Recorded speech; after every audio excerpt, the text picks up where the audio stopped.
এসএসসির উচ্চতর গণিতের একটি মোস্ট ইম্পর্টেন্ট সৃজনশীল করব।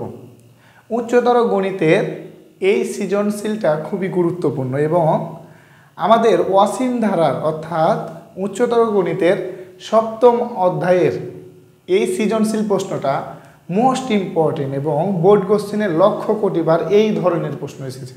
সো এবার এসএসসি পরীক্ষার জন্য বা যারা 9-এর বার্ষিক পরীক্ষা দিবেন তাদের জন্য এই সৃজনশীলটা মাস্ট ইম্পর্টেন্ট। এই একটা সৃজনশীল যদি আপনি করেন, আপনার গাইডের, আপনার টেস্ট পেপারের, আপনার সাপ্লিমেন্ট বা আদার্স যে কোনো কথা বলেন না কেন, আপনার সমস্ত কিছু হয়ে যাবে। তো এই টাইপের সৃজনশীলটা করলে আপনার গাইডের 100টা প্লাস সৃজনশীল হয়ে যাবে। সো এই সৃজনশীলটা কিভাবে সমাধান করব স্টেপ বাই স্টেপ আমি করানোর চেষ্টা করব। তো আমরা একটু খেয়াল করি যে 1 নম্বরে দিয়ে আমার একটা রোমান চিহ্ন 1 নম্বর দিয়ে একটা প্রশ্ন করেছে ডট ডট ডট, আবার 2 নম্বর দিয়ে একটা প্রশ্ন করেছে ডট ডট n-তম পদ দিয়ে আমার ক খ গ 3টা প্রশ্ন করেছে। তো 3টা প্রশ্নের আমাকে কি করতে হবে, এখন অ্যান্সার করতে হবে। তো আমরা 1 নম্বরটা দেখি। তো যে 1 নম্বরে বলছে যে 3x = 1 হলে ধারাটির অসীমতক সমষ্টি যদি থাকে তা নির্ণয় করো।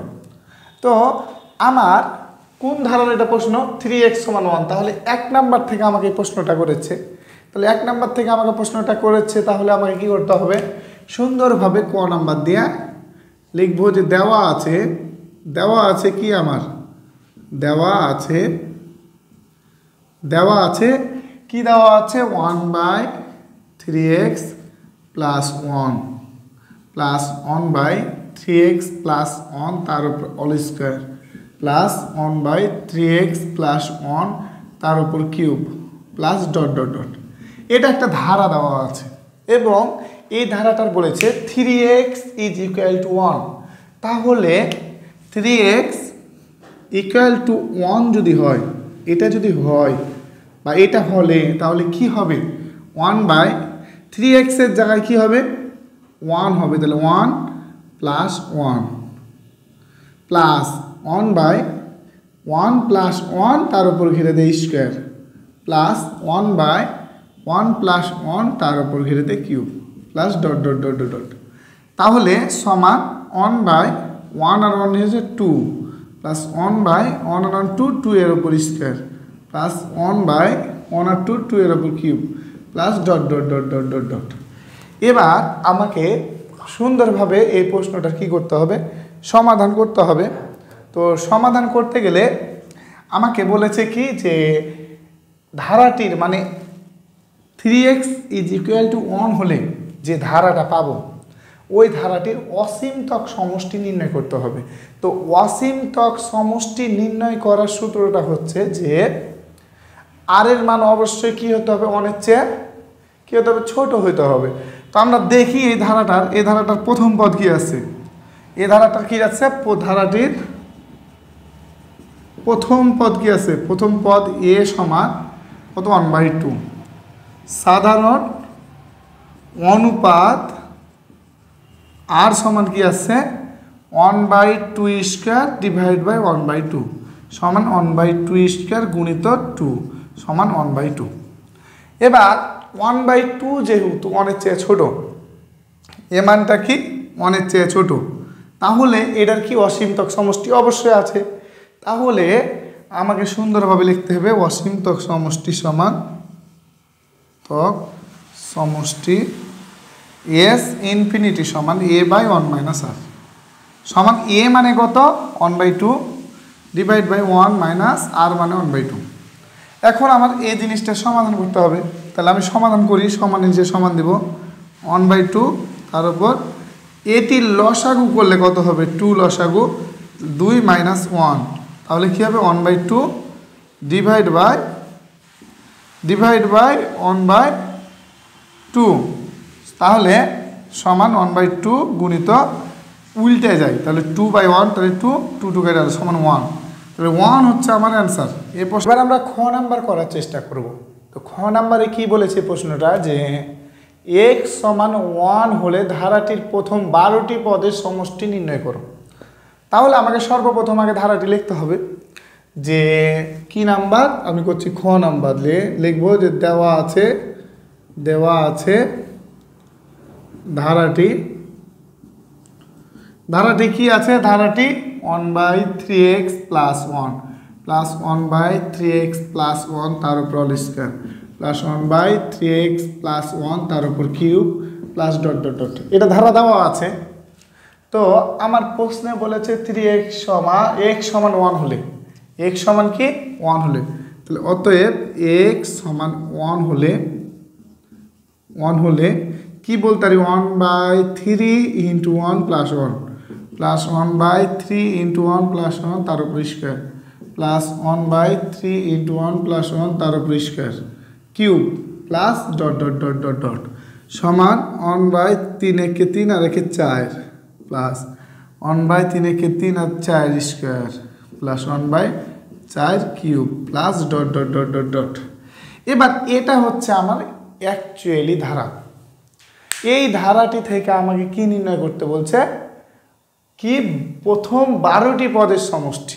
তাহলে আমাকে সুন্দরভাবে আগে লিখতে হবে কি যে এই ধারাটির প্রথম পদ কি, প্রথম পদ ধারাটির এ সমান 1/4 সাধারণ অনুপাত মানে আর মানে হচ্ছে 1/4 স্কয়ার ডিভাইড বাই 1/4 সমান 1/4 স্কয়ার গুণ দিলে ওপরটা চলে যাবে নিচে আর নিচেরটা যাবে উপরে, তাহলে সমান 1/4। তাহলে 1/4 হচ্ছে কার মান, আর এর মান, আর মানে সাধারণ অনুপাতের মান হচ্ছে 1/4। এখন আমি এর মান জানি, আর এর মান জানি, এন এর মান জানি, এখন আমাকে সূত্রে ফেলতে হবে। তো n সংখ্যক পদের সমষ্টির সূত্র আছে দুইটা সূত্রের ভিতরে কোনটা ফেলবো। যদি আর এর মান কি 1 এর চেয়ে ছোট হয়, 1/4 অবশ্যই ছোট, 1 হচ্ছে বড়, 1 এর চেয়ে ছোট হয়, তাহলে আমরা কি সূত্র ফেলবো, সুন্দরভাবে আমরা সূত্র ফেলবো। আগে দেখি যে ধারা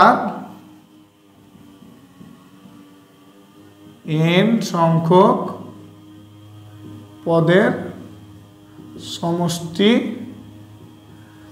এস n সমান কি a ইন্টু,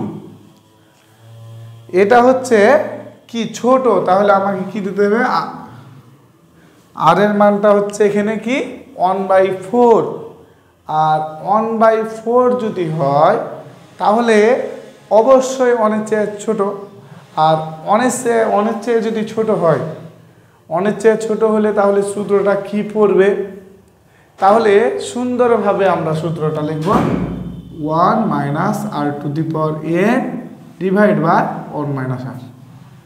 তাহলে কতটি পদের সমষ্টি বলেছে, 12টি। তাহলে n এর মান কত হবে, s 12 সমান a মানে কত আমরা জানি, a মানে 1/4 গুণ 1 মাইনাস আর মানে জানি 1/4 তার উপর ঘিরে দেওয়া কত 12, যেহেতু প্রথম বন্ধন রয়েছে জন্য এখানে দ্বিতীয় বন্ধনী দিয়ে এটা ক্লোজ করতে হবে। এবার ডিভাইড বাই 1 মাইনাস আর, তাহলে 1 মাইনাস আর মানে হচ্ছে 1/4 সমান 1/4 গুণিত এখানে 1 মাইনাস 1/4 এর উপর 12 ডিভাইড বাই এখানে লসাগু 4, তাহলে 4 মাইনাস 1 সমান 1/4 গুণিত, এবার 4 টু দি পাওয়ার 12 লসাগু করলে 4 to the power 12 minus 1 divide by 3/4 সমান 1/4 গুণিত 4 to the power 12 minus 1 divide by 4 to the power 12। এবার হেডলাইনে যদি আমি গুণ দিয়ে দিই, এটার সমস্তটার হেডলাইনে গুণ দিলে এটা 4/3 বলা যাবে। এবার আমার নিচের 4 আর উপরের 4 কেটে আলো, তাহলে থাকবে কি 4 to the power 12 minus 1 divide by 3 into 4 to the power 12। এটা হচ্ছে আমার, এটাকে আমি ভাঙবো, সুন্দরভাবে ভাঙলে আমার অ্যান্সার হয়ে গেল। এভাবে করে আমার প্রত্যেকটা প্রশ্নের কি করতে হবে, সৃজনশীল আমার এভাবে আনতে হবে।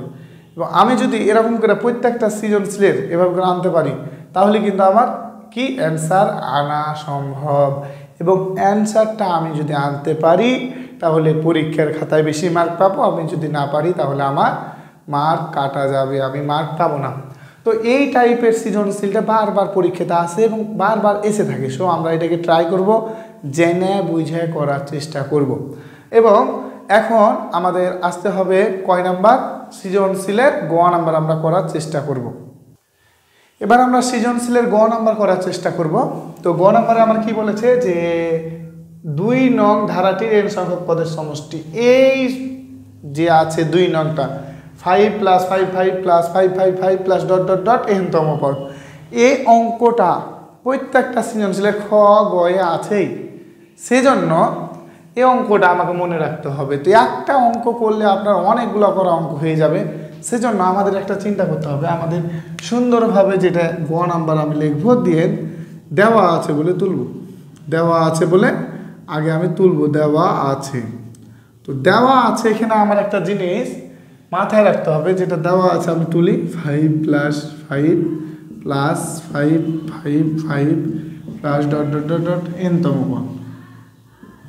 তো এই যে এখানে আছে এটা আমরা একটু খেয়াল করি, এখানে প্রথম পদ কত 5, দ্বিতীয় পদ 55, তৃতীয় পদ 555। তো এটা কিন্তু এভাবে না থেকে 6 66 666 প্লাস ডট ডট ডট এভাবে থাকতে পারে। এভাবে না থেকে কিন্তু এটা 7 plus 77 plus 777 plus dot dot dot n-তম পদ এভাবে থাকতে পারে, মানে বিভিন্নভাবে ঘুরিয়ে দেবে কিন্তু একই দিবে। তো এটা কোন ধারার ক্যাটাগরিতে পড়ছে আমাকে দেখতে হবে। তো এটাকে আমি সমান্তর ধারা বলতে পারি, যে সমান্তর ধারা মানে হচ্ছে কি প্রতি কি দ্বিতীয় পদ মাইনাস প্রথম পদের পার্থক্যটা হবে সেম সেম করে। তো আমরা এটা কি সমান্তর ধারা বলতে পারবো? অবশ্যই না, সমান হবে না, কারণ এখানে 55 - 5 তাহলে 50 হচ্ছে, এখানে কিন্তু 50 হবে না, মানে তৃতীয় মাইনাস দ্বিতীয় ডিফারেন্স মানে করলে আমার এখানে পাবো না আমি অ্যাকুরেট রেজাল্ট, সেজন্য এটাকে সমান্তর ধারা বলা যাবে না। এবার আমরা গুণোত্তর ধারা দেখি। গুণোত্তর ধারা 55/5 করলে কত হয় 11, এটার সাথে এটা করলে ফের আবার মিলবে না, এই জন্য এটা গুণোত্তর ধারা নয়, এটাকে ধারা বানাতে হবে। তো ধারা বানাতে গেলে আমার সর্বপ্রথম কাজ আমি সমান দিব, সমান দেওয়ার পরে এখানে 5 5 5 করে আছে, 5 আমি কমন নেব, 5 কমন নেব, 5 কমন নিলে 1 plus 11 plus 111 plus dot dot dot dot n-তম পদ, আমি 5 কমন নিলাম সমান। এবার আমাকে দ্বিতীয় স্টেপ হচ্ছে অঙ্ক যেটাই থাকুক, অঙ্ক যেটা থাকুক আমার কাজ হচ্ছে 5 এখানে গুণিত 9 আর নিচে ভাগ দিব 9, তাহলে 1 plus 11 plus 111 plus dot dot dot n-তম পদ। এবার সমান আমি সুন্দরভাবে এই 9টাকে আমি এটার সাথে গুণ দিতে পারি না, এটার সাথে গুণ দিতে পারি না, এটাকে অবশ্যই পারি। তাহলে 5/9 যে আমি এটাকে লিখতে পারি 9 plus 99 plus 999 plus dot dot dot n-তম পদ। এবার আমি এখানে কি করতে পারি, সমান 5/9, এটাকে আমি ধারা বানাতে গেলে আমি এটাকে বলতে পারি 10 - 1 প্লাস 100 - 1 প্লাস এটাকে আমি কি বলতে পারি 1000 - 1 plus dot dot dot dot n-তম পদ। আমরা বুঝতে পেরেছি আশা করি। এবার এবার আমরা কি করা যায়, আমাদের একটা জিনিস আমরা খেয়াল করি, সমানের নিচে আমরা সমান দিই। তো এখানে 5/9 5/9 থেকে আরো, এবার আমি এটাকে সুন্দরভাবে ঘিরে দিলাম, ঘিরে দেওয়ার পর আমি কি দেখতে পারি 10 - 1 তাহলে কত 9। তো এই 9 হলে এখানে 9 আছে, 100 - 1 তাহলে এখানে 99 আছে, মিলা আছে। এবার এটাকে আমি 10 প্লাস 100 প্লাস 1000, 10 প্লাস 100 প্লাস 1000 এটা বলতে পারি প্লাস ডট ডট ডট n-তম পদ। এবার এখানে -1 -1 -1, তাহলে আমি এখানে -1 -1 -1 ডট ডট ডট ডট মানে চলতেই থাকলো সমান 5/9। এটাকে আমি এবার বলতে পারি এটা একটা ধারায় পড়ে আছে, এটা একটা ধারায় পড়ে আছে। এই ধারাটা আমরা দেখতে পাচ্ছি, ওই ধারাটা হচ্ছে গুণোত্তর ধারা। এই গুণোত্তর ধারাটির প্রথম পদের মান কি? a সমান 10। আর এর মান কি?